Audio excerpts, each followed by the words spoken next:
పంపించినప్పుడు ఎందుకు వచ్చినాం చెప్పనీకి వచ్చినాము. కేసీఆర్ ఏం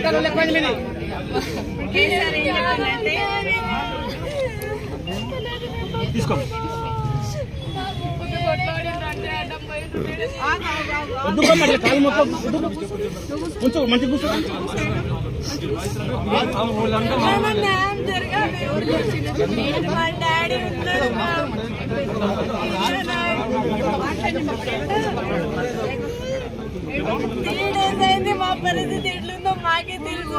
మా భూమిలో పోరాడితే మీకేమైతుంది? సేతి వాతకి నా రోమ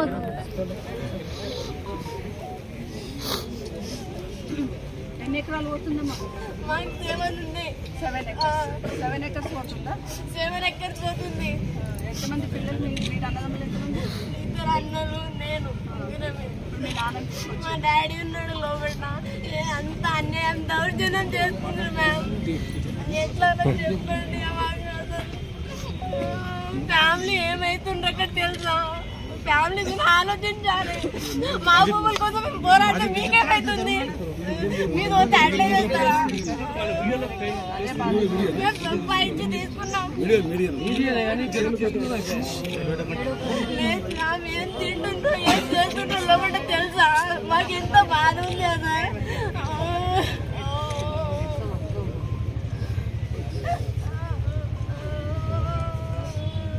ఇప్పుడు మా డాడీని కలిసినాం. ఇప్పుడే ఏడుస్తుండు మా డాడీ. ఏం చేసిండని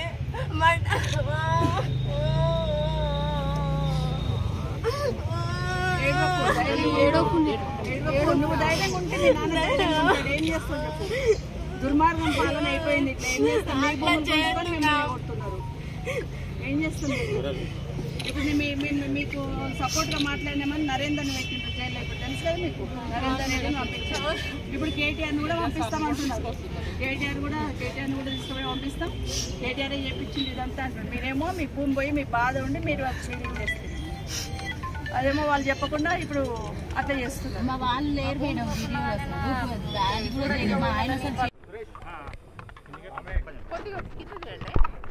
గత 3-4 రోజుల నుండి చూస్తూ ఉన్నాం. రైతుల ఆవేదన, రైతుల ఆక్రోశం, ప్రభుత్వం అహంకారం, ప్రభుత్వం అధికారాన్ని ఉపయోగించి ఏ విధంగా ఇబ్బందులకు గురి చేసిండు అనేది గత 3-4 రోజుల నుండి చూస్తున్నాం. కొడంగల్లో రేవంత్ రెడ్డి గారి ఇలాకా, గౌరవ ముఖ్యమంత్రి గారి ఇలాకా, ఇక్కడ శాసనసభ్యులుగా ఉన్న రేవంత్ రెడ్డి గారి కాన్స్టిట్యున్సీలలో ఈ నియోజకవర్గంలో 3-4 గ్రామాలలో ల్యాండ్ అక్విజిషన్ చేస్తూ ఉన్నారు. ఫార్మాసిటీ కోసం అనేది ల్యాండ్ అక్విజిషన్ అనేది వింటూ ఉన్నాం. గత 6 నెలల నుండి కూడా వింటూ ఉన్నాం. గత 6 నెలల నుండి కూడా ఈ రైతులందరూ వాళ్ళ ఆవేదన వెలగక్కుతూ ఉంటే మీ మీడియా ద్వారానో పేపర్ ద్వారానో వింటూ ఉన్న సందర్భం. అయినా కూడా ముఖ్యమంత్రి వాళ్ళ ప్రతినిధి కదా, తప్పకుండా వాళ్ళకు న్యాయం చేస్తాడులే అనుకున్నాం. వాళ్ళ భూములు తీసుకుంటున్నప్పుడు వాళ్ళని కన్విన్స్ చేసి న్యాయం చేస్తాడు అనుకున్నాం. కానీ ఈరోజు లోపల చూస్తూ ఉంటే లోపల వాళ్ళ ఆవేదన, బయట వాళ్ళ కుటుంబ సభ్యుల ఆవేదన నిజంగా చాలా బాధాకరం. ఆ రోజు జరిగిన సంఘటన దురదృష్టకరం. ఎందుకంటే ప్రభుత్వం తీసుకున్న అనాలోచిత నిర్ణయం వల్ల ఇటు రైతులు ఇబ్బంది పడుతూ అధికారులను కూడా ఇబ్బంది పెట్టిన పరిస్థితి మొన్న. అది ఎవరిని కూడా ఒప్పుకోము. కానీ రైతులకు ఎవరికి చెప్పుకోవాలో అర్థం కాక, ఎవరు వింటలేరే, పెడచెవిన పెడుతున్నారే, ఇంత అయినా కూడా అరణ్య రోదన అయిపోయింది మా వాదనని వాళ్ళు బాధపడుతూ, మొన్న జరిగిన సంఘటన బాధపడుతున్నా ఈరోజు లోపల ఉన్న వాళ్ళు చెప్తున్న అంశం ఏంటంటే సంబంధం లేని వాళ్ళని, అంటే ఆ రోజు ఆ సంఘటనలో పాల్గొనకపోయినా కూడా కొంతమందిని తీసుకొచ్చి లోపల పెట్టారని. పాపం ఒక ఐఐటీ చేసిన అబ్బాయి ఉన్నాడు, కాలేజీకి పోయి వచ్చి ఇంట్లో పడుకున్నాడట. ఆ అబ్బాయిని తీసుకొచ్చి వేసేసారు. విలేజ్ సెక్రటరీ రోల్ ఏముంటుందండి? విలేజ్ గ్రామాభివృద్ధిలో ఆయన భాగస్వామ్యం అయి ఉంటాడు. అయినా కూడా ఆ రోజు ఆయన గ్రామంలో లేకుండా పక్క గ్రామంలో డ్యూటీ, వీళ్ళు ప్రభుత్వం ఇచ్చిన సర్వేనే చేస్తూ ఉంటే అతన్ని కూడా తీసుకొచ్చి ఈరోజు పెట్టడం జరిగింది. దాదాపుగా 55 మందిని తీసుకొచ్చి 21 మందిని పంపించినామని పొద్దున పోలీస్ అధికారులు మీడియాలో చెప్తుంటే విన్నాను నేను. 21 మందిని పంపించినామని. మరి 55 మందిని పట్టుకొచ్చి దాంట్లో ఫిల్టర్ చేసి, అంటే కాంగ్రెస్ పార్టీకి సంబంధించిన నాయకులను వాళ్ళందరినీ కూడా పక్కన పెట్టేసి ఓన్లీ బీఆర్ఎస్ సంబంధించిన వాళ్ళని మాత్రమే లోపల పెట్టడం అంటే వాళ్ళను బాగా హింసించి పోలీస్ స్టేషన్లో వాళ్ళకి దెబ్బలు చూపిస్తున్నారు. చెప్పరాని చోటంతా దెబ్బలు కొట్టి విపరీతంగా ఈరోజు జైలుకి పంపించిన సందర్భం చూస్తున్నాం. మరి మీరు నిజంగానే పోలీస్ డిపార్ట్మెంట్ సంబంధించిన వాళ్ళు కరెక్ట్ నిష్పక్షపాతంగా ఎంక్వైరీ చేస్తే వీడియోస్ ఉంటాయి, వీడియోలలో ఎవరుంటే వాళ్ళని తీసుకొస్తారు. కానీ వీడియోలలో ఉన్న వాళ్ళను, దాడికి పాల్పడ్డ వాళ్ళను పార్టీ నెపంతో ఈరోజు బీఆర్ఎస్ పార్టీని బ్లేమ్ చేయాలనే ఆలోచనతో రైతులు అనే వాడిని కూడా, భూమి పోతున్న రైతు సోదరులకు కూడా పార్టీని ఆపాదిస్తూ ఈరోజు ఒక నాటకం అయితే ఆడుతున్నారు రేవంత్ రెడ్డి గారు ప్రభుత్వం. ఈరోజు లోపల ఉన్న వాళ్ళు చెప్తున్నారు, ఇంకొక మాట చెప్పారు పోలీస్ అధికారులు, లోపల ఉన్న వాళ్ళకి ఎవరికి భూమి లేదు అని. ఒక అతను చెప్తున్నాడు వాళ్ళ చుట్టంది 30 ఎకరాల భూమి పోతుంది.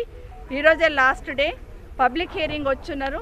ఈరోజు ఒకసారి హియరింగ్ అయిపోతే మా భూముల మీద ఆశ వదిలిపెట్టుకోవాలని ఏడుస్తూ ఉంటే నేను పొలంకి వెళ్ళి పరిగెత్తుకొచ్చినమ్మా ఓదార్చాలని నన్ను తీసుకొచ్చి లోపల పడేసిండ్రని. ఇట్లా ఒకరొకరు ఒక్కొక్క కథ చెప్తున్నారు. నిజంగా 30 ఎకరాల రైతు పోతా ఉంటే ఆ రైతు ఎంత బాధపడుతూ ఉంటాడు? ఎక్కడైనా కొనగలుగుతాడా? 3 ఎకరాల భూమి కొనగలుగుతాడు ఇప్పుడున్న సందర్భంలో? కనీసం వాళ్ళకు భరోసా కల్పించాల్సింది పోయి ఇది కూడా రాజకీయం చేస్తూ, అంటే అక్విజిషన్ని డైవర్ట్ చేయాలనే ఆలోచనతో, ఈ సమస్యను కూడా డైవర్ట్ చేయాలనే ఆలోచనతో గౌరవ ముఖ్యమంత్రి గారు ఈ ప్రభుత్వం ఆడిన నాటకంలో ఈరోజు ఈ రైతులందరూ బలిపశులు అయి ఉన్నారు, రైతులు ఇబ్బంది పడుతూ ఉన్నారు. నిజంగానే ఈరోజు రేవంత్ రెడ్డి గారికి ఒకటే విజ్ఞప్తి చేస్తున్నాం, మీ నియోజకవర్గం మీ మీద నమ్మకంతో మీకు ఓట్లేసి గెలిపిస్తేనే, కొడంగల్ ప్రజలు గెలిపిస్తేనే మీరు ముఖ్యమంత్రి అయ్యి ఉన్నారు. కాబట్టి కొడంగల్ ప్రజలకు మీద చీమ కూడా వాలకుండా, ఈగ కూడా వాలకుండా, చీమ గుట్టకుండా చూసుకోవాల్సిన బాధ్యత ఈరోజు రేవంత్ రెడ్డి గారిది ఉంది.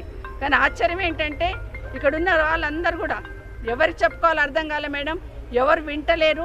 ఎన్నిసార్లు కలెక్టర్ దగ్గరికి పోయినాం, ఆఫీసర్ల దగ్గరికి పోయినాం, ఎవరు చెప్పినా వింటలేరు. కాబట్టి కలెక్టర్ మా దగ్గరికి వచ్చినప్పుడు మా వాదన వింటలేరని ఆవేదన, ఆక్రోశం, మా భూమి పోతుంది, మా ప్రాణం పోయినా మా భూమిని వదలమనే లెవెల్లో వాళ్ళు బాధపడుతూ ఉన్నారు.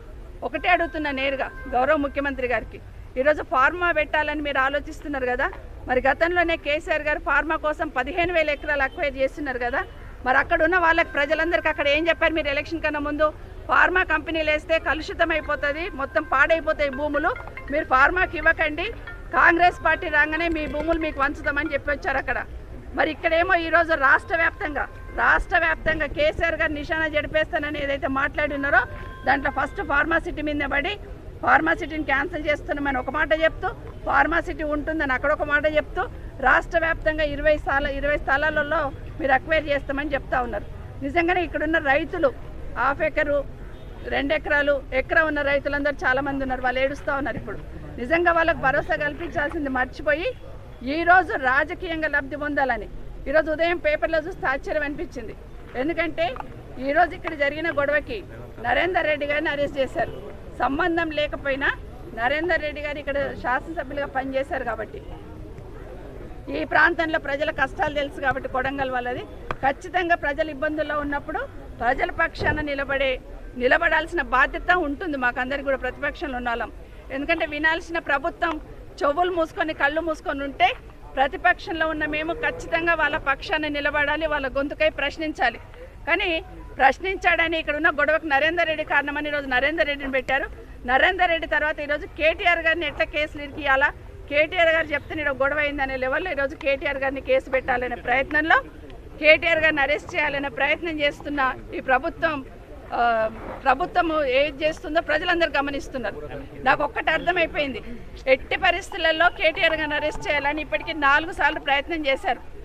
ఒకటి మొన్న వాళ్ళ బావమర్ది గారి ఇంట్లో దావత్ అయితే ఆ దావత్లోనే కేటీఆర్ గారిని ఇరికించాలనే ప్రయత్నం శతవిధాలు చేస్తున్నారు. దాంతోపాటు కార్ రేసింగ్ ఒకటి జరిగింది మన దగ్గర, ఆ కార్ రేసింగ్లో అయినా కూడా కేటీఆర్ గారిని ఇరికించాలనే ప్రయత్నం ఒకటి జరిగింది. గవర్నర్ గారు పర్మిషన్ తీసుకొని ఏసీబీ ఎంక్వైరీ చేయాలనే ప్రయత్నం ఒకటి జరిగింది. దాంతోపాటు ఫోన్ ట్యాపింగ్ వచ్చినప్పటి నుండి చూస్తున్నాం, ఫోన్ ట్యాపింగ్లో కేటీఆర్ గారిని పెట్టాలి.